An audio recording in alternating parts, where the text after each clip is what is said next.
ওয়াযাক্কির ফাইন্নায যিকরা তানফাউল মুমিনিন। কুরআনুল কারীমের ২৬, ২৭, ২ পারা মিলে এই সূরা, সূরাতুজ জারিয়াত এর ৫৫ নম্বর আয়াতে আল্লাহ বলেন, ওয়াযাক্কির ফাইন্নায যিকরা তানফাউল মুমিনিন। হে নবী, আপনি উপদেশ দিন, নসিহত করুন। নসিহত আর উপদেশ কি হবে? সমস্ত মুফাসসির লেখেন, নসিহত হবে কোরআন এবং সুন্নাহ ভিত্তিতে আয়াতে কুরআনিয়া তিলাওয়াতের মাধ্যমে। কোরআন এর আয়াত তিলাওয়াতের মাধ্যমে যদি নসিহত হয়, এই নসিহত দ্বারা মুমিনরা উপকৃত হবে। তাফসীরের ভিতরে পাওয়া যায়, শুধু মুমিনরা নয়, কোরআনের প্রভাবে আস্তে আস্তে অমুসলিমরা পর্যন্ত ইসলামের সুশীতল ছায়ার নিচে প্রবেশ করবে। সুবহানাল্লাহ। এর বহু নজির দুনিয়াতে রয়েছে যে কোরআনের তেলাওয়াত শুনে মানুষ ইসলাম গ্রহণ করে। আর মূলত আমাদের মুসলমানের জীবনের মূল ভিত্তিই তো হলো কোরআন এবং সুন্নাহ। কোরআন সুন্নাহ ছাড়া তো মুসলমানের মুসলমানিত্ব থাকবে না। রাসূল তো হাদিসে পাকে স্পষ্ট বর্ণনা, রাসূল ঘোষণা করেছেন, তারাকতু ফীকুম আমরাইন লান তাদিল্লু মা তামাসসাকতুম বিহিমা কিতাবাল্লাহ ওয়া সুন্নাত রাসূলিহি। ইমামে মালিক রহমতুল্লাহি আলাইহি, মালিকি মাযহাবের ইমাম যিনি, আমরা হানাফি মাযহাব অনুসরণ করি। আমাদের ইমাম হলো আবু হানিফা নুমান ইবনে সাবিত আল কুফি। ৮০ হিজরিতে জন্ম, ১৫০ হিজরিতে মৃত্যু। ইমামে মালিক রহমতুল্লাহি আলাইহি ৯৩ মতান্তরে ৯৪ হিজরিতে জন্ম। ইমাম মালিক রহমতুল্লাহি আলাইহি মালিকি মাযহাবের ইমাম। ইমাম মালিক রহমতুল্লাহি আলাইহি ইমামুদ দুনিয়া ফিল হাদিস। ইমামে বুখারী রাহিমাহুল্লাহ, বুখারী শরীফের ভিতরে ইমাম মালিক রহমতুল্লাহি আলাইহির বরাতে উনার সনদে অনেক হাদিস বর্ণনা করেছেন। সুবহানাল্লাহ বলেন। যেহেতু ইমাম বুখারীর জন্ম তো ১৯৪, আর ইমাম মালিক রহমতুল্লাহ আলাইহির জন্ম সোজা ৯৩ মতান্তরে ৯৪, ১০০ বছরের ব্যবধান। মুয়াত্তা মালিক এই কিতাবও এই দীর্ঘদিন আগের থেকে এর দর্শ তাদরিস চলতো হাদিসের কিতাবের মধ্যে। ইমামে মালিক রহমতুল্লাহি আলাইহি মুয়াত্তা মালিকের ভিতরে বর্ণনা নিয়ে আসছেন, পয়গম্বর সাল্লাল্লাহু আলাইহি ওয়াসাল্লাম বলেন, আমি নবী তোমাদের মাঝে ২ জিনিস রেখে যাচ্ছি, হে উম্মত, যতদিন পর্যন্ত তা তোমরা আঁকড়ে ধরবে, এই কোরআন এবং সুন্নাহর অনুকরণ করবে, ততদিন পর্যন্ত তোমরা গুমরা হবে না, পথভ্রষ্ট হবে না। কোনো জালিমের কাছে, কোনো বাতিলের কাছে, কোনো অপশক্তির কাছে তোমাদের মাথা নত করতে হবে না, তোমরা পথভ্রষ্ট হবে না যদি এই ২ জিনিসের হক তোমরা আদায় করো। ১ নম্বর হলো কোরআনুল কারীম, ২ নম্বর হলো পয়গম্বর বিশ্বনবী সাল্লাল্লাহু আলাইহি সাল্লামের সুন্নাত আর আদর্শ। সুবহানাল্লাহ বলেন। আজকে আমাদের সমস্যা হলো এই জায়গায়, আমরা সব জায়গা থেকে কোরআন এবং সুন্নাহকে বিদায় দিতেছি। সব জায়গা থেকে, ওয়াজের মাহফিল থেকে কোরআন সুন্নাহকে বিদায় দিচ্ছি। তা কিভাবে? কোরআন সুন্নাহর গঠনমূলক মানুষের চরিত্র নিয়ে, বিভিন্ন দিনের দিক নিয়ে একজন আলোচক আলোচনা করুক না, শ্রোতা খালি উঠবো, এই তো নাই, অথচ সে দিন বুঝাইতেছে। বাংলাদেশের প্রথম সারির উলামায়ে কেরাম আল্লামা শাইখুল হাদিস আল্লামা মামুনুল হক দামাত বারাকাতুহুম, উনার নিজের জীবনের বহু মাহফিলের ভিতরে বয়ানে আমি আফসোসের কথা শুনছি। পাবলিক একটা জিনিস বুঝাইতে চাইলে একটা প্রেক্ষাপট, ওই সময় বুঝতে রাজি না, খালি আছে চিল্লা চিল্লার হাওয়া মজার দাও মহাশয়, এটা চাই। হুজুর নিজে বলছে অনেক বয়ানের ভিতরে। হ্যাঁ, পক্ষান্তরে বিভিন্ন আজেবাজে সুর, আজেবাজে কিস্সা কাহিনী, ঘটনা, গান বাজনা বাদ্য, এগুলো যদি হয় ওয়াজের নামে, তাহলে পাবলিক খুব শুনে, ঠিক না? ওই বক্তাগেরও খুব পাবলিক খুব বক্তা। সব জায়গা থেকে আমরা কোরআন এবং সুন্নাহকে বিদায় দিচ্ছি, সব জায়গা থেকে। নিজের ঘরের ভিতরেও নাই। কোরআনুল কারীমের তেলাওয়াত কয় ঘরের ভিতরে হয়? অথচ মুসলমানের ঘরের তো সকালে শুরু হওয়ার কথা ছিল। মুসলমানের বাচ্চা বাচ্চি, মুসলমানের স্ত্রী, তার মা বোন খালা ফুফি যারা আছে এবং পুরুষ যারা আছে, দিনের সূচনাই হবে কোরআনুল কারীমের তিলাওয়াতের মাধ্যমে। কোরআনুল কারীমের তিলাওয়াত আছে, এই জায়গাগুলো দখল করছে কিসে? আমি তো গত কয়েক বছর আগে এক জায়গায় মাহফিল করে অনেক রাত্র ২টার মতো বাজে, এরকম বাড়ির পিছন দিয়ে এক রাস্তা দিয়ে আসতেছি, রাত্র ২টার সময় ওই ঘর থেকে গানের আওয়াজ আসতেছে। হতে পারে হয়তোবা তারা গান ছেড়ে ঘুমিয়ে গেছে, কিন্তু গানের আওয়াজ আসতেছে, এমন হয় না? তাহলে তার যখন ঘুম ভাঙবে, সর্বপ্রথম তার কানের ভিতরে কোন আওয়াজ পুষবে?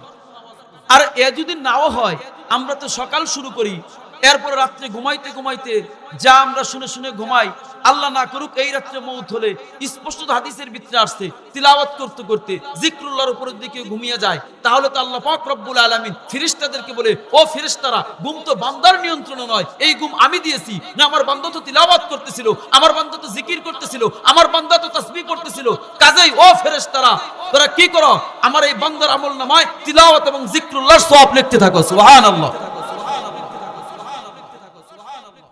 অথচ আমরা কি করি? এই কাজ করতে রাজি না।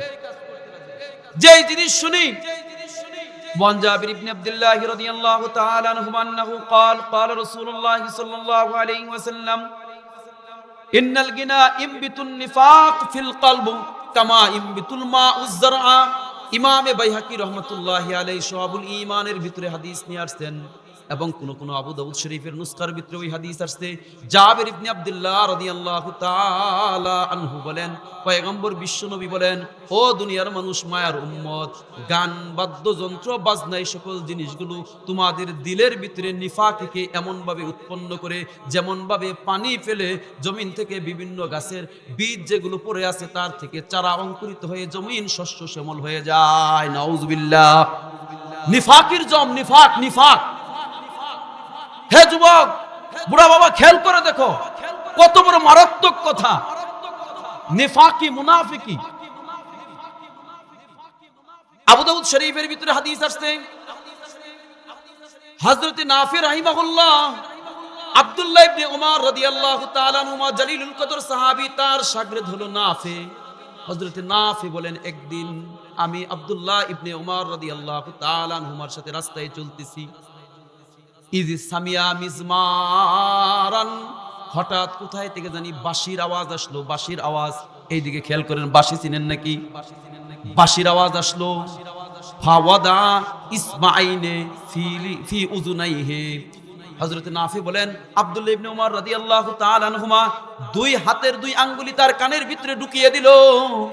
এরপরে শুধু তাই নয়, ওয়া না আনিত তরিক ইলাল জানিবিল আখার, আব্দুল্লাহ ইবনে উমর রাস্তার ওই পাশ ছেড়ে রাস্তার অন্যদিকে চলে গেলেন। চলতে চলতে কিছু দূর যাওয়ার পরে হযরত নাফিকে ডাক দিয়া বলে, ইয়া নাফি আতাসমাউ শাইআ, ও নাফি, এখন কি ওইগুলো কিছু শোনা যায় কিনা? নাফি বলেন, কুলতু লা, আমি বললাম না, শোনা যায় না। ফারাফা ইসমাঈনে মিনাল উযুনাইন, আব্দুল্লাহ ইবনে উমর রাদিয়াল্লাহু তাআলা আনহুমা উভয় কান থেকে উভয় হাতের আঙ্গুলি সরিয়ে ফেললেন। এরপরে বলে, ও নাফি, শুনো, এটা আমার নিজের ইচ্ছায় আমি করি নাই। আমিও একদিন পয়গম্বর বিশ্বনবী সাল্লাল্লাহু আলাইহি ওয়াসাল্লামের সাথে রাস্তায় চলতেছিলাম। ফাসনা মিসলামা সনাতু, আমি যেমন করলাম, ফায়াসমাউ সাউতা ইয়ারিন, কোথায় থেকে জানি বাদ্যযন্ত্রের আওয়াজ আসলো। নবীজি সাল্লাল্লাহু আলাইহি ওয়াসাল্লাম এমন করেছিলেন যেমনটা আমি করলাম। সুবহানাল্লাহ। আবু দাউদ শরীফের 2 নম্বর খণ্ডে বাবু কারাহিয়াতুল গিনা ওয়াজ জামার, এই অনুচ্ছেদের ভিতরে হাদিস আছে। চিন্তা করে দেখছেন, ও উম্মত, খুব তো বড় লোক, খুব তো আশায় বসে আছি নবী শাফাআত করবে আর সুপারিশ করবে, জান্নাতে যাব। অথচ নবীজি যে জিনিসটির ব্যাপারে এমন আচরণ, রাস্তা দিয়ে যাওয়ার সময় হঠাৎ আওয়াজ আসলো আর পয়গম্বর কানের ভিতরে আঙ্গুল ঢুকিয়ে ওই আওয়াজ শুনবে না, সেই আওয়াজ আমরা প্রতিনিয়ত শুনতেছি, সব সময় শুনতেছি। তার দ্বারা দিন শুরু, তার দ্বারা আমার রাত্রি শেষ, তার দ্বারা আমার ঘুম, তার দ্বারা আমার ঘুম থেকে জাগ্রত। নবীর সামনে কিভাবে দাঁড়াবো? কিভাবে নবীর সামনে দাঁড়াবো? কিভাবে? লজ্জা হয় না?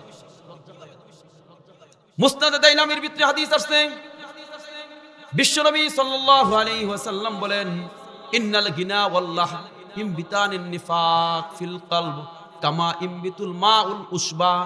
পয়গম্বর বলেন, দেখো, অনর্থক খেলাধুলা, রং তামসা এবং গান বাদ্যযন্ত্রের আওয়াজ, এই সকল জিনিসগুলো তোমাদের দিলের ভিতরে এমন ভাবে নেফাকিকে জন্ম দেয়, যেমন ভাবে পানি পাওয়ার পরে ওই জায়গায় ছিল শস্যদানা, আর এই জায়গায় হলো উসবুন, অর্থ হলো ঘাস। যেমন ভাবে পানি পাইলে ঘাস জমিনের ভিতরে বড় হতে থাকে, ঘাস উৎপন্ন হয়, এমন ভাবে অনর্থক খেলাধুলা, কিস্সা কাহিনী, রং আনন্দ, বিনোদন, এই সমস্ত জিনিসের ভিতরে গেলে, জায়গায় গেলে তোমাদের দিলের ভিতরে এমন ভাবে নেফাকি জন্ম নেয়। এরপরে পয়গম্বর বলেন, ওয়াল্লাযী নাফসু মুহাম্মাদিন বিয়াদিহি, ওই সত্তার কসম, যার কুদরতি হাতে আমি মুহাম্মদের জীবন, ইন্নাল কুরআন ওয়াজ যিকরা ইমবিতানুল ঈমান ফিল কলব কামা ইমবিতুল মাউল উসবা। ওই সত্তার কসম যার কুদরতি হাতে আমি মুহাম্মদের জীবন, নিশ্চয়ই কুরআনে কারীমের তিলাওয়াত এবং জিকির আজগার মানুষের দিলের ভিতরে এমন ভাবে ঈমানকে উৎপন্ন করে, ঈমানের পাওয়ার বাড়িয়ে দেয়, যেমন ভাবে পানি ফেলে জমিনের ভিতরে গাছ উৎপাদন হয়। সুবহানাল্লাহ। কোরআনের মজলিসে আসলে, কোরআনের তেলাওয়াত শুনলে, জিকরুল্লাহর আওয়াজ শুনলে, জিকির করলে, তাহলে আল্লাহর নবী কি বলেন? এর দ্বারা ঈমানের পাওয়ার বৃদ্ধি পায়, ঈমানের পাওয়ার বৃদ্ধি পায়। অন্য জায়গায় নিফাকি, মুনাফিকি, এটা এত মারাত্মক জিনিস, মারাত্মক জিনিস। খলিফাতুল মুসলিমিন আমিরুল মুমিনিন ওমর বিন খাত্তাব রাদিয়াল্লাহু তাআলা আনহু, উম্মতের ভিতরে নবীর পরে সবচেয়ে শান আর মান আর মর্যাদাবান ব্যক্তি হলেন আবু বকর সিদ্দিক রাদিয়াল্লাহু তাআলা আনহু। তারপরে সবচেয়ে শান আর মান আর মর্যাদাবান সাহাবীর নাম হলো ওমর বিন খাত্তাব রাদিয়াল্লাহু তাআলা আনহু।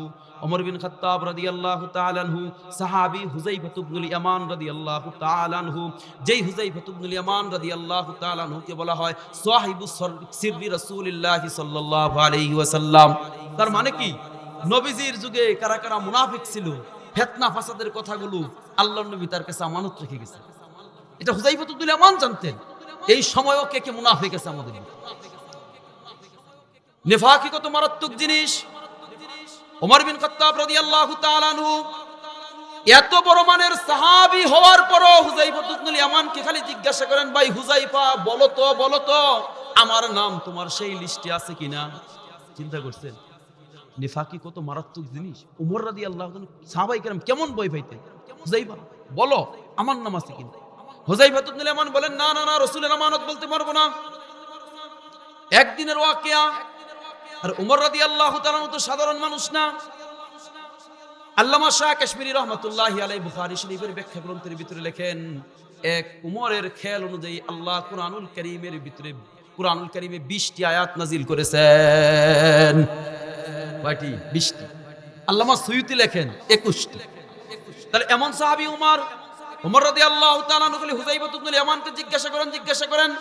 এরপরে যখন দেখলেন হুযায়ফা বলবে না, তখন ওমর রাদিয়াল্লাহু তাআলা আনহু পথ অবলম্বন করলো, যদি কোনো লোক মারা যায় তাহলে হুযায়ফা তার জানাজায় যায় কিনা ওমর রাদিয়াল্লাহু তাআলা লক্ষ্য করেন। একদিনের ঘটনা এমন ঘটলো, মা তারাজুলুম মিনাল মুনাফিকিন ওয়ালাম ইসাল্লি আলাইহি হুযায়ফা ইবনুল ইয়ামান। এক ব্যক্তি মারা গেল, তার জানাজায় হুযায়ফা ইবনুল ইয়ামান রাদিয়াল্লাহু তাআলা আনহু অংশগ্রহণ করেননি। এবার ওমর রাদিয়াল্লাহু তাআলা আনহু হুযায়ফা ইবনুল ইয়ামানকে প্রশ্ন করেন, ইয়া হুযায়ফা আমিনহুম, ও ভাই হুযায়ফা, সে কি তাদের অন্তর্ভুক্ত নাকি? ক্বালা নাম, সে বলে হ্যাঁ। ক্বালা ওয়া আনা মিনহুম, ও হুযায়ফা এবার বলো আমিও কি তাদের অন্তর্ভুক্ত কিনা? ক্বালা লা, কয় না আপনি তাদের অন্তর্ভুক্ত নয়। সুবহানাল্লাহ বলেন। আল মুসান্নাফ ইবনে আবি শাইবা ৩৮৫৪৫ নম্বর হাদিস এটা, যে কিতাবের ভিতরে আল্লাহর নবী এবং সাহাবায়ে কেরাম এবং আজাল্লে জলিল কদর তাবিঈনদের কুল সহ ৪০,০০০-এর মতো হাদিস এক কিতাবের ভিতরেই রয়েছে। ওই কিতাবের নাম হলো মুসান্নাফ ইবনে আবি শাইবা। সেই মুসান্নাফ ইবনে আবি শাইবার ৩৮৫৪৫ নম্বর হাদিস হলো এটা। সুবহানাল্লাহ। তাহলে আজকে আমরা ২৪ ঘন্টা কি নিয়ে বসে আছি? ওয়াজ মাহফিলে লোক হয় না, কারণটা কি? আমাদের দিলের ভিতরে তো আজকে সেই নেফাকির জম ঢুকেছে, গুনার জম ঢুকার কারণে আজকে দিলের অবস্থাটা তো এমন, দিলের ভিতরে ভালো কোনো জিনিস ভালো লাগে না, কোরআনের তেলাওয়াত ভালো লাগে না, কোরআনের উপরে আমল করতে ভালো লাগে না, কোরআনের তেলাওয়াত আর কোরআনের তালিম তাদরিস যারা করে তাদেরকে ভালো লাগে না, কোরআন নিয়ে যারা দেশ চালাবার কথা বলে তাদেরকে ভালো লাগে না, কোরআনের ব্যাপারে যারা কথা বলে, কোরআনের আইনের ব্যাপারে যারা কথা বলে, কোরআন সুন্নাহ নিয়ে যারা কথা বলে, এদের ব্যাপারে শুধু আমাদের ভালো লাগে না তাই নয়, এরা আমাদের অনেকের তো শত্রুতে পরিণত হয়ে গেছে। কথা বলেন ঠিক না বেঠিক? হ্যাঁ মুসলমান, মুসলমানের সম্পদ হলো কোরআন। আমিরুল মুমিনিন খলিফাতুল মুসলিমিন ওমর বিন খাত্তাব কোরআনের সংস্পর্শে আসার আগে সে তো এমন ছিল যে মুহাম্মদুর রাসূলুল্লাহ সাল্লাল্লাহু আলাইহি ওয়াসাল্লামের গর্দান আনার জন্য যায়। আরে ইতিহাস কিতাবের ভিতরে লেখে আমিরুল মুমিনিন খলিফাতুল মুসলিমিন খলিফা হওয়ার পর একদিন মরুভূমির এক রাস্তা দিয়ে যাইতেছে। যাওয়ার সময় এক জায়গায় দাঁড়িয়ে খলিফাতুল মুসলিমিন আমিরুল মুমিনিন দাঁড়িয়ে দাঁড়িয়ে কাঁদতেছেন। সাথীরা জিজ্ঞাসা করে কি ব্যাপার, কাঁদেন কেন? আর আমি আমিরুল মুমিনিন খলিফাতুল মুসলিমিনের কি হলো, কাঁদে কেন? আয়েশা জিজ্ঞাসা করে কাঁদেন কেন, কাঁদার কারণ কি? অতীত মনে পড়ে গেল, অতীত মনে পড়ে গেল, অতীত মনে পড়ে গেল, তার আবার কি কারণ? তার আমি উমর তো ওই উমর ছিলাম, আমি এই মরুভূমির এই অংশে এই জায়গায় আমার বকরি রাখতাম, বকরি চড়াতাম, বকরিগুলো ঠিক মতো রাখতে পারতাম না, হারিয়ে যেত, বাঘ খেয়ে ফেলতো, এই সেই হইতো। আমার বাবা আমাকে খাত্তাব কত ধমক দিত, বকরি রাখতে পারিস না, কি করে খাবি, কিভাবে চলবি? আরে আজকে আমি উমর তো সেই উমর, মদিনার মসজিদে নববীর মিম্বরে দাঁড়িয়ে উমর রাদিয়াল্লাহু তাআলা আনহু 1500 মাইল দূরে যারা জিহাদ করে তাদেরকে দিক নির্দেশনা দেন, তাদেরকে দিক নির্দেশনা দেন। বাতাস 1500 মাইল দূরে আমার কথা শুনিয়ে দেয়, বাতাস 1500 মাইল দূরে আমার আওয়াজ পৌঁছায়, অথচ আমি উমর ঠিক মতো বকরি রাখতে পারতাম না। কিসের বদৌলতে, কিসের কারণে, কিসের পাওয়া, কিসের কারণে? বাইহাকি দালাইলুন নবুওয়ার ভিতরে রওয়ায়াত আছে, ওমর রাদিয়াল্লাহু তাআলা আনহু জুমার দিন খুতবারত অবস্থায় ইয়া সারিয়াতুল জাবাল, ইয়া সারিয়াতুল জাবাল, ইয়া সারিয়াতুল জাবাল, মসজিদে নববীর মিম্বার থেকে ঘোষণা করলো, হে সারিয়া, ইয়া সারিয়াতুল জাবাল, আই উনজুর ইলাল জাবাল, পাহাড়ের দিকে তাকাও, পাহাড়ের দিকে তাকাও, পাহাড়ের দিকে তাকাও 3 বার। কি ব্যাপার? ওই জিহাদ করতেছে 7,000 মাইল দূরে, কি বলেন আপনি? এই পাহাড়ের দিকে তাকাও, পাহাড়ের দিকে তাকাও। আমিরুল মুমিনিন খলিফাতুল মুসলিমিন ওমর বিন খাত্তাব রাদিয়াল্লাহু তাআলা আনহু বলেন, সে আসুক, তারপরে তার কাছে জিজ্ঞাসা করো। সবার তো কৌতূহল একটাই, আসে কোন দিন? সবাই জিজ্ঞাসা করছে, কয় এত আজকাল কিসে?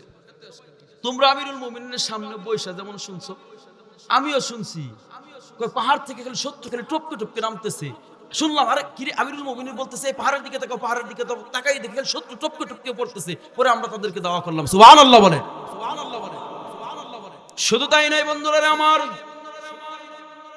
হযরতে উকবা ইবনে নাফে সিয়ারুল আলামিন নুবালা, উলুমে হাদিসের জগৎ বিখ্যাত এক কিতাব, এই কিতাবের ভিতরে পাওয়া যায় উকবা ইবনে নাফে সাহাবী ছিলেন না, উনি তাবেঈ ছিলেন। কিন্তু উনি যখন বললেন যে আফ্রিকার জঙ্গল এই অঞ্চল বা এই অঞ্চল পার হয়ে ওইদিকে ইসলামের দাওয়াত দেওয়ার দরকার, উকবা ইবনে নাফে গেলেন। যাওয়ার পরে দেখেন এর অবস্থা, জঙ্গলের যে অবস্থা, মানুষ বসবাস করার মতো কোনো জায়গা তাদেরকে দেওয়া হলো না। এবার তারা জঙ্গলের ভিতরে মনস্থির করলো, সিদ্ধান্ত নিল আমরা জঙ্গলের ভিতরে এই রাত্রি কাটাবো, অবস্থান করব। উকবা ইবনে নাফি বললেন, এই আমাদের এই কাফেলার ভিতরে কে কে নবীজির সাহাবী আছো, তারা সামনের দিকে আসো। গণনা করে দেখা গেল কাফেলার ভিতরে 18 জন সাহাবী ছিল। কয়জন বলেন, কয়জন? 18 জন, 18 জন সাহাবী। তোমরা সামনে বলো। এরপর উকবা ইবনে নাফি বক্তব্য দেওয়া শুরু করলেন, আইয়ুহাল সিবা ওয়াল হাশারাত, নাহনু আসহাবু রাসূলিল্লাহি সাল্লাল্লাহু আলাইহি ওয়াসাল্লাম, ইরতাহিলু ইরতাহিলু ইন্না নাজিলুন। হে বনের হিংস্র জানোয়ার প্রাণীরা, আমরা নবীর সাহাবী, আমরা এখানে রাত কাটাবো সিদ্ধান্ত নিয়েছি। ইরতাহিলু, সরে যাও। ফাইন ওয়াজাদনা বাদা লাকাতালনা, আমার এই বক্তব্যের পরে কাউকে যদি এই এরিয়ার ভিতরে পাওয়া যায় আমরা কেটে টুকরো টুকরো করে ফেলবো। সুবহানাল্লাহ বলেন। তাদেরকে সম্বোধন করে বক্তব্য দেয় আফ্রিকার জঙ্গলের হিংস্র। আল্লামা তাবারি রহমাতুল্লাহি আলাইহি তারিখে তাবারির ভিতরে লেখেন, ফালাম ইয়াবকা শাই হাত্তা আন্নাস সিবা তাহমিলু আওলাদাহা। অবস্থা তো এই হলো, কেউ আর বাকি রইল না, হিংস্র জানোয়ার পর্যন্ত, যাদের বাচ্চা ছিল বাচ্চাগুলো পর্যন্ত মুখে কামড় দিয়ে সেই জায়গা ছেড়ে অন্য কোথায় নিয়ে পালিয়ে গেল। সুবহানাল্লাহ বলবেন না? এটা তো মুসলমানের শক্তি। ওই আল্লাহ কি নাই? এখন কথা বলেন, আল্লাহর পাওয়ার কমে নাই, শক্তি কমে নাই। সেই কুরআন, সেই নবীর সুন্নাহ, সেই নবীর উম্মত আমরা। এরপরেও আজকে আমরা গোটা দুনিয়ায় শুধুমাত্র অপমানিত, অপদস্থ, লাঞ্ছিত, বঞ্চিত। কারণ একটি, আল্লামা ডক্টর ইকবাল বলে গিয়েছেন, আমরা কোরআন ছেড়ে দিয়েছি, কোরআন তরক করেছি। তারা কোরআনকে ধরে, কোরআনকে গ্রহণ করে, তারা কোরআন অনুযায়ী নিজের মত অনুযায়ী না চলিয়ে কোরআনের সিদ্ধান্তকে প্রাধান্য দেওয়ার কারণেই আল্লাহ তাআলা তাদের দ্বারা কিছু করিয়েছেন। সুবহানাল্লাহ বলে।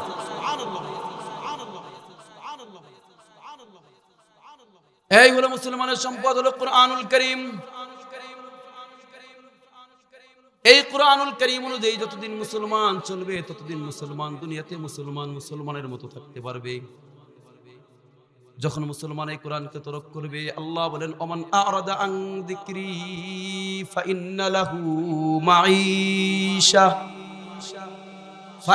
লাহু মাঈশাতান দানকা। ونحشره يوم القيامة أعمى قال رب لم حشرتني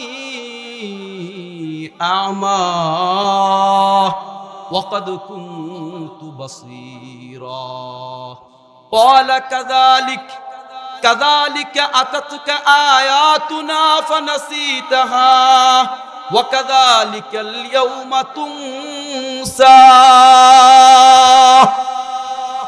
আল্লাহ বলেন, যেই মানুষগুলো এই দিন ইসলাম কোরআনের বিধান থেকে পাশ কাটিয়ে চলবে, বিভিন্ন অজুহাত দিয়ে, বিভিন্ন দোহাই দিয়ে, এদের এক নাম্বার শাস্তি হলো ওয়ামান আরাদা আন যিকরি ফাইন্না লাহু মাঈশাতান দানকা।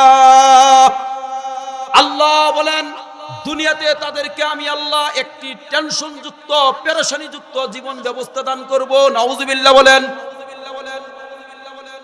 দঙ্কা শব্দের অর্থ হলো সংকীর্ণতা। যতই সে দুই হাত দিয়ে উপার্জন করবে, যতই কিছু করবে না কেন, তার কাছে খালি হইতেছে না, অস্থিরতা, কম, আরো দরকার, আরো প্রয়োজন, হইতেছে না, এমন অস্থিরতা তার ভিতরে থাকবে।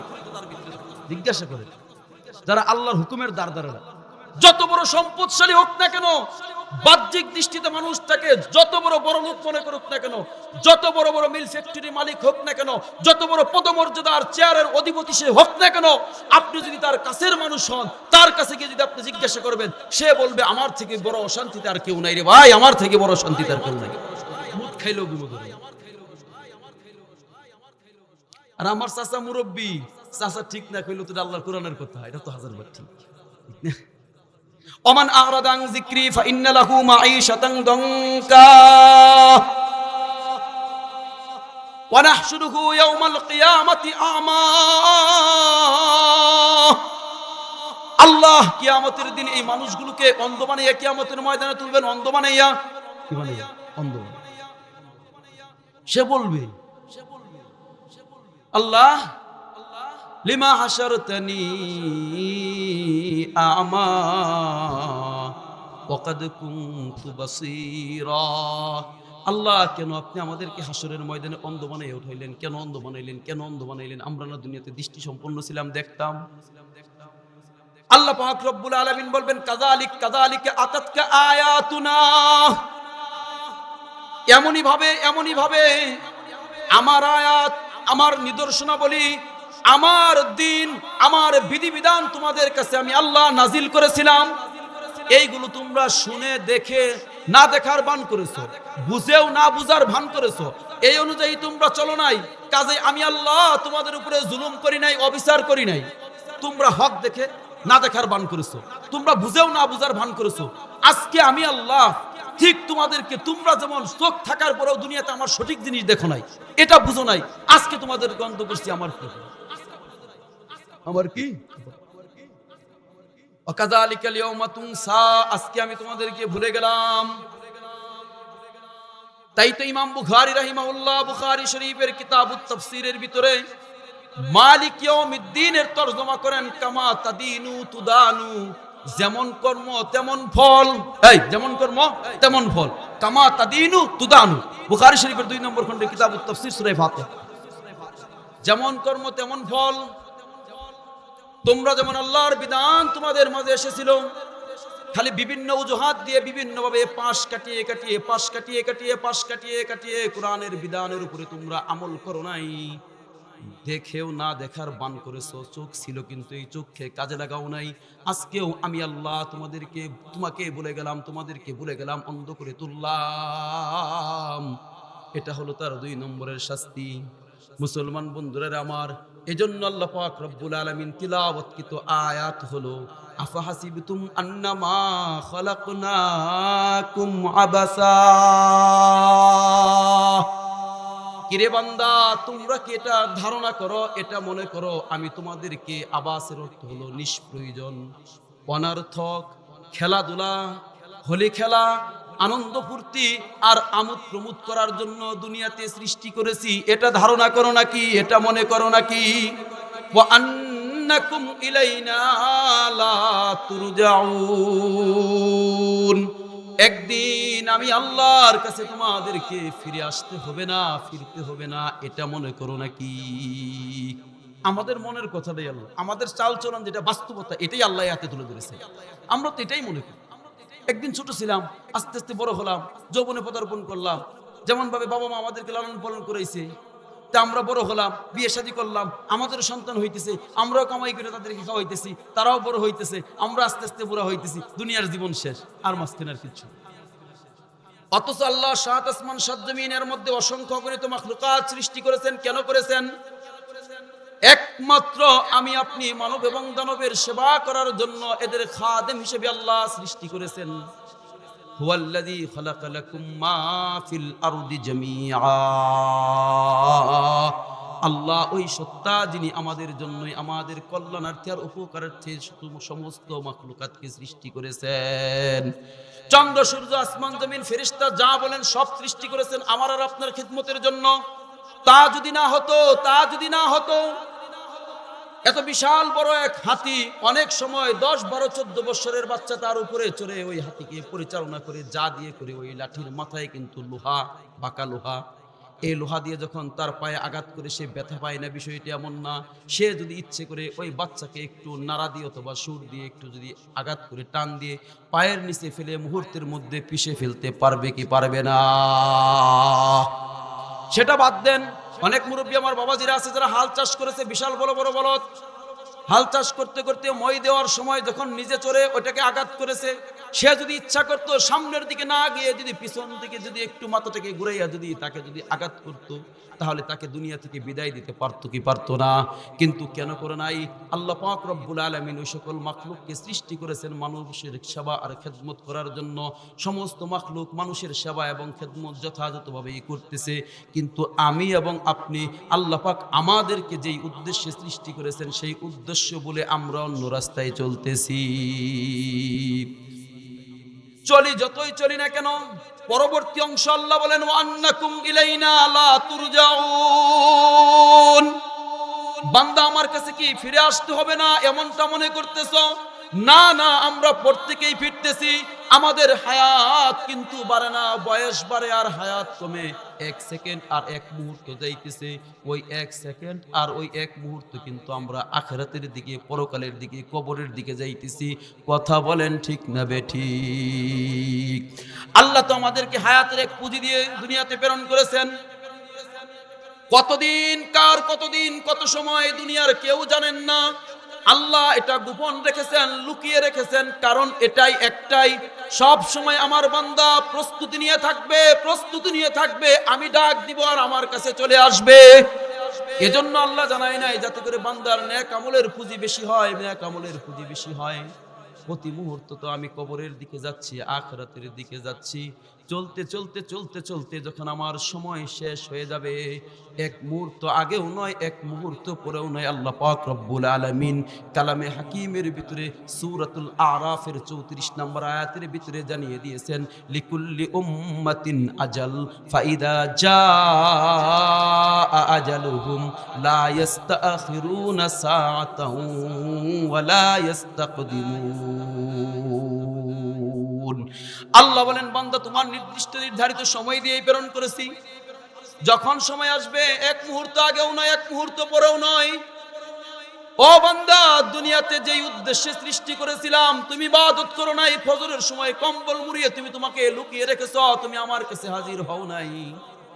মাল সম্পদ হয়েছে, জারি দিয়েছো বন্ধু বান্ধবকে, আমারটা আমি জানি, আমার কত ঋণ জানোস, তুই যাকাতের কথা বলস, হজের কথা বলস, তুই জাকাতের কথা বলস, হজের কথা বলস, কুরবানির কথা বলস, আমারটা আমি জানি আমার কত ঋণ।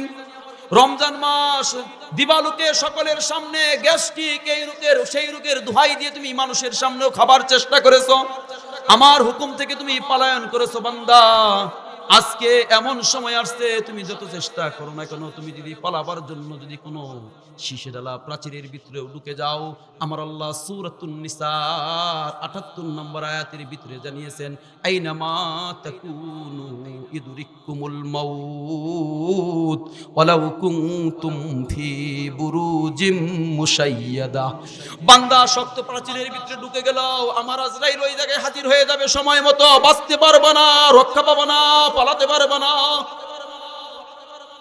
পালাবার কোনো সুযোগ নেই। আল্লাহ পাক রব্বুল আলামিন সূরাতুল জুমার ৮ নম্বর আয়াতের ভিতরে ঘোষণা করেছেন, কুল ইন্নাল মাউতাল্লাযী তাফিররুনা মিন ফাইন্নাহু মুলাকীকুম সুম্মা তুরাদ্দুনা ইলা আলিমিল গায়বি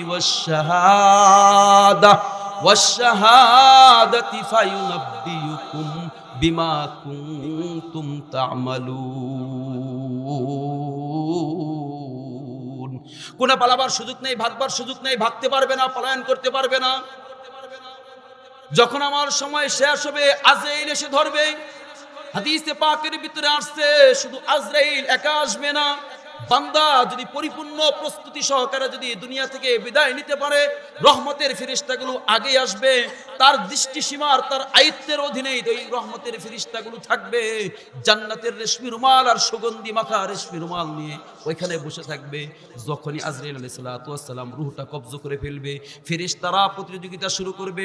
ইফতাদিরুনা, ফেরেশতারা প্রতিযোগিতা করবে, এই নেককার বান্দার রূহ কে কার আগে রেশমের রুমালে ঢুকাবে, এমন ভাবে প্রতিযোগিতা চলবে, প্রতিযোগিতা চলবে, প্রতিযোগিতা চলবে। প্রতিযোগিতা করতে করতে ফেরেশতারা রেশমি রুমালের ভিতরে, সুগন্ধিযুক্ত রুমালের ভিতরে রূহটা নিয়ে প্রথম আসমানে যাইতে দেরি, নক করতে দেরি, ফেরেশতারা প্রথম আসমানের দরজা খুলতে দেরি করবে না। প্রথম আসমানের সমস্ত ফেরেশতারা তার রূহকে ধন্যবাদ, আহলান সাহালান, মুবারকবাদ জানাবার জন্য এখানে প্রস্তুতি নিয়ে থাকবে। এই ফেরেশতারা বলবে, আরে অমুক আসছে। এরপরে তারা সকলেই তাদের যতদূর পর্যন্ত যাওয়ার অনুমোদন রয়েছে, দ্বিতীয় আসমান পর্যন্ত এই রূহের সাথে যাবে। এমন করতে করতে একবারে ৭ আসমানের উপরে ইল্লিন এই রূহ চলে যাবে। আর না, আল্লাহ না করুক, যদি আমার এই পোশাক গান্দা গান বাজনা আমোদ প্রমোদ দুনিয়ার রং রং হোলি খেলার দুনিয়া যেমনি চলে, দুনিয়াদারদের সেই পোশাকান্দা স্লোগানের পিছনে পড়ে যদি জীবন বরবাদ করি, আর এই অবস্থায় যদি আমার মওত এসে যায়, তাহলে গজবের ফেরেশতাগুলো দূরে থাকবে। তারা কিন্তু এই রেশমি আর পবিত্র রুমাল নয়, তারা জাহান্নামের পোশাকান্দা সালার চট নিয়ে, দুর্গন্ধযুক্ত সালার চট নিয়ে হাজির হয়ে থাকবে। রূহটা শুধুমাত্র আজরাইল আলাইহিস সালাতু ওয়াস সালাম বের করার সাথে সাথেই ওইটা ওই পোশাকান্দা চটের ভিতরে জড়িয়ে ফেলবে। এই রূহ কিন্তু আর উপরের দিকে উঠবে না। কিন্তু মানুষ যখন মারা যাবে, মারা যাওয়ার পরে এখন লাশ পড়ে রইল, দুনিয়ার মানুষদের উপরে বিধান হলো যত দ্রুত তাকে দাফন করা যায়, যত দ্রুত তাকে দাফন করা যায়। এরপরে আমাকে প্যাকেট বানিয়ে আজকে আমরা এখানে যারা আছি, আল্লাহ না করুক যদি আমরা এখন মৃত্যুবরণ করি, বড় জোর শীতের দিন হিসাবে আগামীকাল বাদ জোহর, কি বলেন, বাদ জোহর,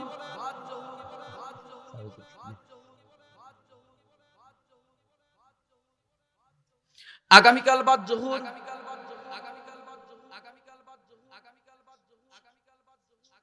আগামীকাল বাদ জোহর আমাকে সুন্দরভাবে প্যাকেট করে খাটিয়ার উপরে রাখিয়ে, খাটিয়ার উপরে রেখে ইমাম সাহেব দাঁড়িয়ে ৪ তাকবীর বসাবে। ৪ তাকবীরের পরে মানুষ আমাকে কাঁধে করে নিয়ে কোথায় যাবে, কোথায় যাবে? বুখারী শরীফের হাদিস, তিরমিজি শরীফের হাদিস, ব্যক্তি যদি নেককার হয়, ওই ব্যক্তি বলবে সেই কবরটা যে তার কত সুন্দর জান্নাতের বাগান হয়েছে, এই দৃশ্য সে দেখবে। সেই দৃশ্য দেখে তার কত দ্রুত তাকে নিয়ে যায় না কেন, এজন্য সে আফসোস করবে। কিন্তু ব্যক্তি যদি ওই মার্কা হয়, ওই মার্কা হয়, সে বলবে কোথায় নিয়ে যাচ্ছ? পয়গম্বর বলেন এত জোরে চিৎকার আর আওয়াজ করবে। বুখারী তিরমিজির হাদিসের ভিতরে আসছে, যদি দুনিয়ার কোনো মানুষ শুনতো কোন একটা নাফরমান বদমাশকে দাফন করা সম্ভব হতো না, তারপরেও তো দুনিয়ার মানুষ মানবে না, তাকে কবরে নিয়ে যাবে। কবরে নিয়ে যখন কবরে রেখে দুনিয়ার মানুষগুলো যখন লাফ দিয়ে উঠে আস্তে আস্তে বাঁশের চিট্টাগুলো দিয়ে সমান করে উপরে একটা চাটাই দিয়ে মাটি দিবে। পয়গম্বর বলেন এতটুকু সময় বিলম্ব নয়, ওই ব্যক্তিকে জাগ্রত করা হবে। ওই জীবিত মানুষগুলো তার কবরের ভিতরে কবরে যারা মাটি দিয়ে গেল, এই মানুষগুলোর পায়ের জুতোর আওয়াজ পর্যন্ত সে শুনতে পাবে। এমন সময় ফেরেশতা এসে জাগ্রত করবে। আর শুধু তাই নয়, কবরের নিজস্ব বক্তব্য হলো তিরমিজি শরীফের লম্বা এক রওয়ায়াতের ভিতরে পাওয়া যায়, আনা বাইতুত তুরাব, আনা বাইতুল ওয়াহদা, আনা বাইতুল গুরবা, আনা বাইতুদ দুদ। ও কবর পথের যাত্রী, প্রতিদিন কবর তোমাকে আমাকে এই বলে ডাক দেয়, আমি কবর এক একই ঘর, অন্ধকার, সাপ বিচ্ছু আর পোকামাকড়ের ঘর। নাফরমান মানুষগুলো যখন আমার বুকের উপর দিয়ে চলে, যখন ওই ঠকঠকার ডগডগ করে ডেক্স বাজায়ে আমি জমিনকে যারা কাফায় এদেরকে ডাক দিয়া বলে, কাফা তুই কাফাইতে থাক, তুই কিন্তু একদিন আমার বুকেই তোমাকে আসতে হবে।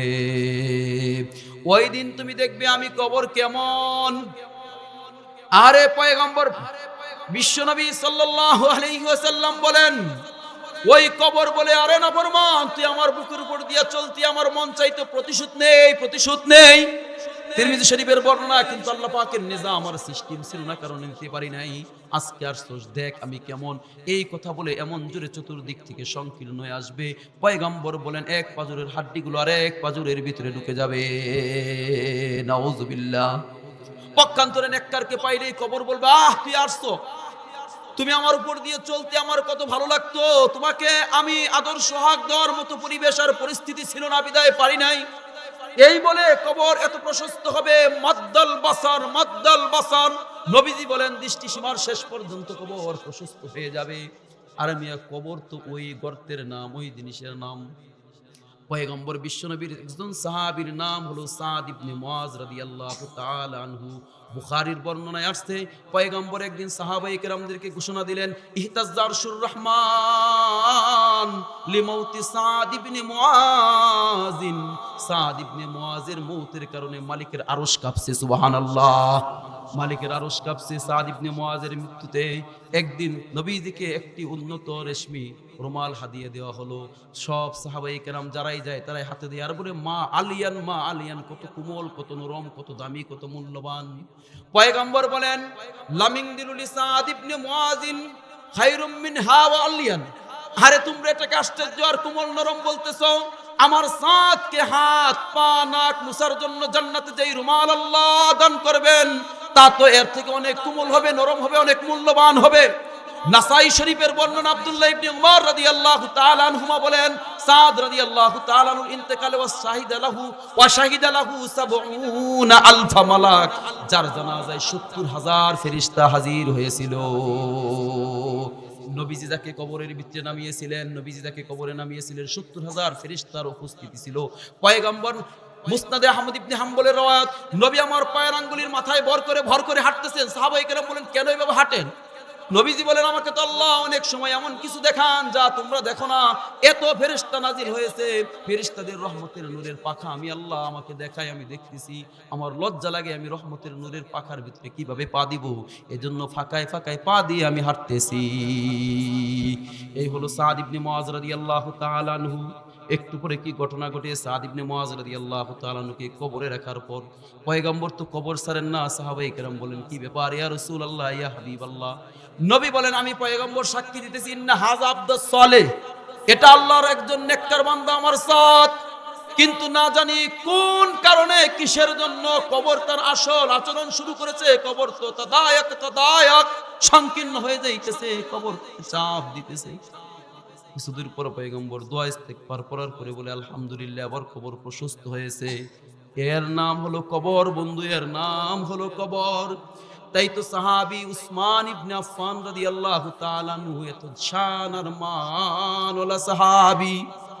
পয়গম্বর বিশ্বনবী সাল্লাল্লাহু আলাইহি ওয়াসাল্লাম উসমান ইবনে আফফানের ব্যাপারে, উসমান বিল জান্নাহ আশারে মুবাশশারাদের ভিতরে একজন। নাসাই শরীফ এবং তিরমিজি শরীফের ভিতরে পাওয়া যায়, এক হাদিসের ভিতরে এই বর্ণনায় পাওয়া যায়, ৩ বার নবীজির কাছ থেকে উসমান রাদিয়াল্লাহু তাআলা আনহু এভাবে জান্নাত ক্রয় করলেন। তবুকের যুদ্ধের সময় অনেক দরকার, অনেক দিছে আরো দরকার। নবী বলে, দাও উসমান, আল্লাহ তোমাকে বদৌলতে জান্নাত দিবে। সুবহানাল্লাহ। মসজিদে নববীর স্থান সংকুলন হয় না, জায়গা বাড়ানোর দরকার। উসমান ইবনে আফফান রাদিয়াল্লাহু তাআলা আনহু উল্লেখযোগ্য এক সংখ্যা পরিমাণ মাল দ্বারা এই অংশটুকু ক্রয় করে দিলেন। নবী বললেন, বদৌলতে আল্লাহ তোমাকে জান্নাত দান করবে। ওই মিষ্টি কূপের পানি, এটা মুসলমানদের জন্য যে ওয়াকফ করে দিবে, আল্লাহ তাকে জান্নাত দিবে। উসমান রাদিয়াল্লাহু তাআলা আনহু নিজের টাকা দিয়ে, উল্লেখযোগ্য পরিমাণে টাকা দিয়ে কূপ ক্রয় করে মুসলমানদের জন্য ওয়াকফ করে দিলেন। নবী বললেন, বদৌলতে আল্লাহ তোমাকে জান্নাত দিবেন। উসমান ইবনে আফফান রাদিয়াল্লাহু তাআলা আনহু এমন একজন সাহাবী হওয়ার পর, তিরমিজি শরীফের বর্ণনা, তার আযাদকৃত গোলাম হানি riwayat করেন, কানা উসমান ইবনে আফফান ইযা মাররা আলা কবরিন ওয়াকাফ হাত্তা বাকা হাত্তা ইয়াবুল্লা লিহিয়াতুহু উসমান ইবনে আফফান রাদিয়াল্লাহু তাআলা আনহু যখন কবরের পাশ দিয়ে যাইতেন দাঁড়িয়ে দাঁড়িয়ে কাঁদতেন, এমনকি তার দাড়িগুলো পর্যন্ত ভিজে যাইত। লোকেরা প্রশ্ন করে তাযকুরুল জান্নাত ওয়ান নার ফালা তাবকি ওয়া তাবকি হাদা, আপনি জান্নাত জাহান্নাম স্মরণ করেন বা আপনার সামনে জান্নাত জাহান্নামের আলোচনা হয়, আপনি তো ওই সময়ে কাঁদেন না। অথচ কবর দেখলে কেন এত কাঁদেন? কবর দেখলে কেন এত কাঁদেন? উসমান ইবনে আফফান রাদিয়াল্লাহু তাআলা আনহু বলেন, ইন্নাল কবর আউয়ালু মানজিলিল আখিরাহ, কবর হচ্ছে আখিরাতের ঘাটির মধ্যে সর্বপ্রথম ঘাটি। আমান নাজা মিনহু আমা বাদাহু আইসারু মিন। তিরমিজির বর্ণনা, উসমান রাদিয়াল্লাহু তাআলা আনহু বলেন, কবর থেকে যদি কেউ রেহাই আর নাজাত পেয়ে যায়, পরবর্তী ঘাটিগুলো তার জন্য সহজ হয়ে যাবে। ওয়ামাল্লাম ইয়ানজু ফামা বাদাহু আসাদ্দু মিন, এখান থেকে যদি কেউ নাজাত না পায়, পরবর্তী ঘাটিগুলো আরো কঠিন হবে, আরো কঠিন হবে। সামিউতু রাসূলুল্লাহি সাল্লাল্লাহু আলাইহি ওয়াসাল্লাম মা রাআইতু মানজারান কাত্তু ইল্লা ওয়াল কবরু আফযা। উসমান রাদিয়াল্লাহু তাআলা এবার বলেন, আমি নবীজির জবানে মুবারক থেকে শুনেছি, নবী আমার বলেন, আমি কবর অপেক্ষায় অধিক ভয়াবহ কোনো দৃশ্য আমি নবী দেখি নাই।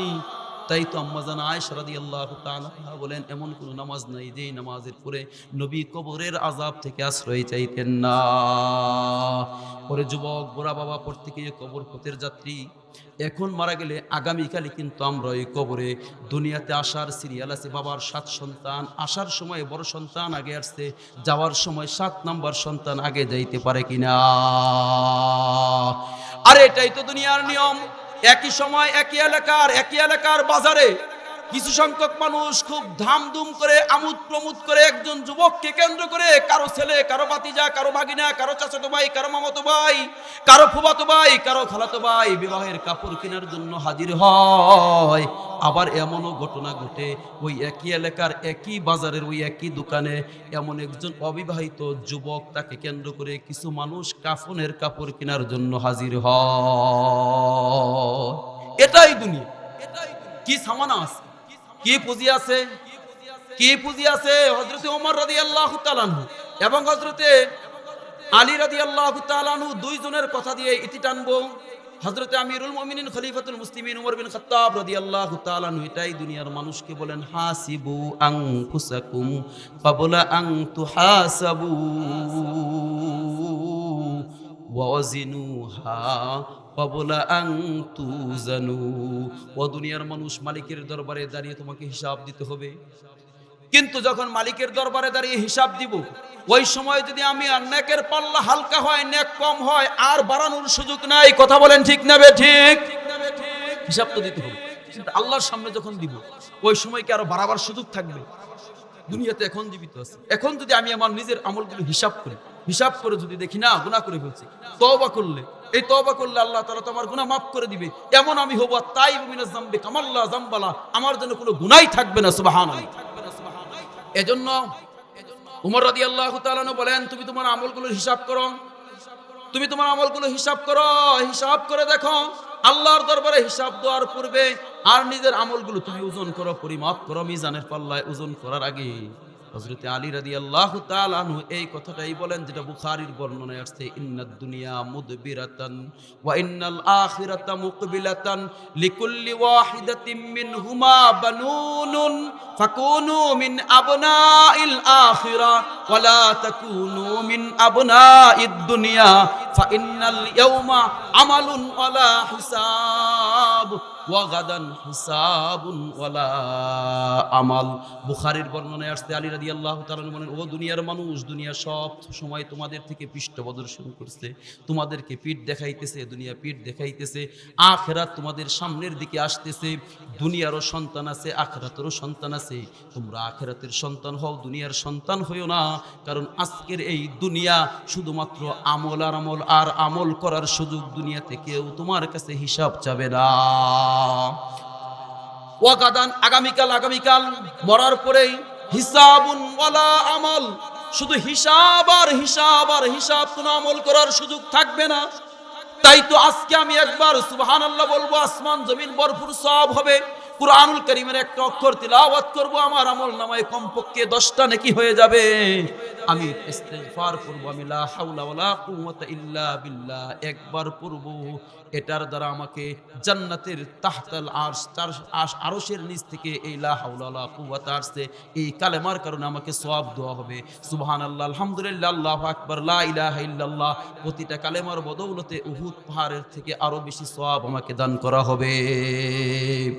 কতদিন? যতদিন পর্যন্ত হায়াত, চক্ষু খোলা আছে। কাজেই হায়াতের জিন্দেগির এক মুহূর্ত সময় কত দামি। 1-1.5 সেকেন্ডে একটা তাসবিহ পড়া যায়, এই তাসবিহর দ্বারা আমি উহুদ পাহাড় সমপরিমাণ নেক কামাই করতে পারবো। এই সময়গুলো আমরা কিভাবে নষ্ট করতেছি? তাই তো বুখারী শরীফের কিতাবুর রিকাকের সর্বপ্রথম হাদিস এবং তিরমিজি শরীফের ভিতরে এই হাদিস আসছে। রাইসুল মুফাসসিরিন আব্দুল্লাহ ইবনে আব্বাস রাদিয়াল্লাহু তাআলা আনহুমা বলেন, নিয়মাতানে মাগবুনুন ফীহিমা কাসীরুম মিনান নাস। রাসূল বলেন, দুটি নিয়ামত এমন খুবই দামি, খুবই দামি, খুবই মূল্যবান, কিন্তু আমার উম্মত এই দুই নিয়ামতের ব্যাপারে বেশি উদাসীন।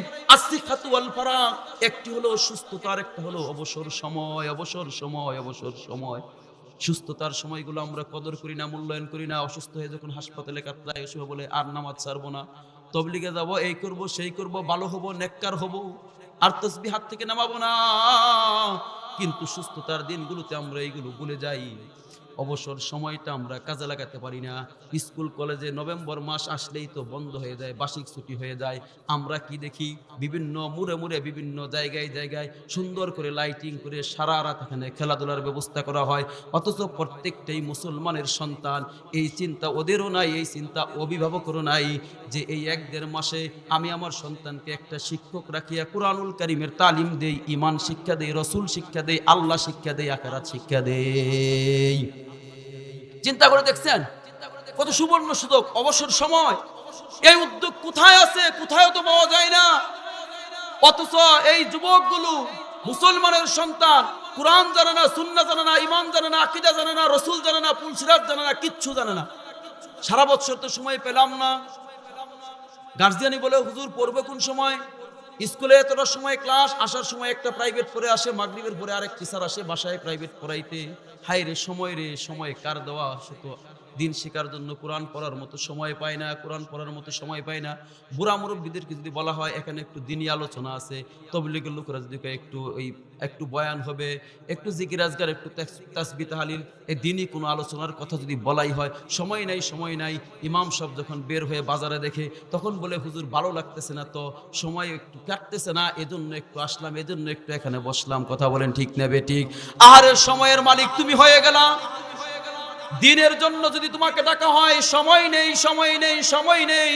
আর নাচ গান আর চায়ের দোকানে ঘন্টাকে ঘন্টা, রাত্রের 10টা 11টা 12টা 2টা পর্যন্ত আমি বসা, সময় কাটে না, ঘুম আসে না। সময় কিভাবে পাস করব, টাইম পাস করব, এজন্য আমি এটা করতেছি। কথা বলেন ঠিক না বেঠিক? আরে বেটা, সময়ের মালিক তুমি আর আমি নাকি? মালিক যদি ওই কথা বলার সময় বন্ধ করে দেয়, দুনিয়ার কোনো মানুষ মিলে কি আমাকে 1 সেকেন্ড সময় দিতে পারবে কিনা? কথা বলেন। এজন্য কার দেওয়া সময় কাকে দাও, তার দেওয়া জীবন কাকে দাও, তার দেওয়া যৌবন কাকে দাও, তার দেওয়া কার দেওয়া হায়াত কাকে দাও। ও যুবক, প্রত্যেকে এই জিনিসটা ভালো করে চিন্তা ভাবনা করে হিসাব মিলিয়ে কিন্তু দুনিয়া থেকে যাওয়া লাগবে। সময় আল্লাহর দেওয়া, হায়াত আল্লাহর দেওয়া। আমার শরীরের রক্তের সঞ্চালন, আমার অক্সিজেন শ্বাস প্রশ্বাস, আসা এবং নেওয়া সব আল্লাহর হুকুমে। কাজেই সবগুলো যদি ব্যয় করতে হয়, যদি দিতেই হয়, আল্লাহর জন্যই দিব, আল্লাহর হুকুমের সামনেই নত করব, অন্য কারো জন্য নয়। এই জবান আল্লাহর দেওয়া আমানত। জবান দিয়ে যেই কথাগুলো বলবো, যদি আল্লাহর জন্য হয়, দিনের পক্ষে হয়, কল্যাণের পক্ষে হয়, ওই কথাগুলোই বলবো। এমন কথা বলবো না যেই কথাগুলো বলার কারণে আমার জবানের হক আদায় হয় না, যেই কথাগুলো বলার কারণে না জানি কিয়ামতের দিন মালিকের দরবারে আমাকে দাঁড়িয়ে যেতে হয়। খুব ভালো করে চলতে হবে মুসলমান। আল্লাহর দেওয়া এই জবান দিয়ে সুবহানাল্লাহ জীবনে একদিন বললাম না, আজে বাজে গিবত শেখায়ত, আরেক বেটার নামে কত সুন্দর প্রশংসা সম্বলিত কালেমা বলবো, স্লোগান উঠাবো, এই করব সেই করব। সতর্কতার সাথে উঠাতে হবে। আল্লাহর দেওয়া জবান যদি ব্যয় করতেই হয়, আল্লাহর পথে করব, আল্লাহর যিকরুল্লাহর জন্য করব, ইলায়ে কালিমাতুল্লাহর জন্য করব, ভিন্ন কিছুর জন্য নয়। ভিন্ন কিছুর জন্য করলে ময়দানে মাহশরে যদি মালিক জিজ্ঞাসা করে, জবান দিয়েছিলাম আমি, জবান দিয়ে আমার কালেমাকে বুলন্দ করার জন্য, আমার দ্বীনের পক্ষে তুমি কথা বলো নাই, তুমি কিসের পক্ষে স্লোগান আর কথা বলেছো, ওই বান্দা আজকে তুই হিসাব দে। আল্লাহর দরবারে হিসাব দেওয়ার মতো কিছু আমাদের থাকবে।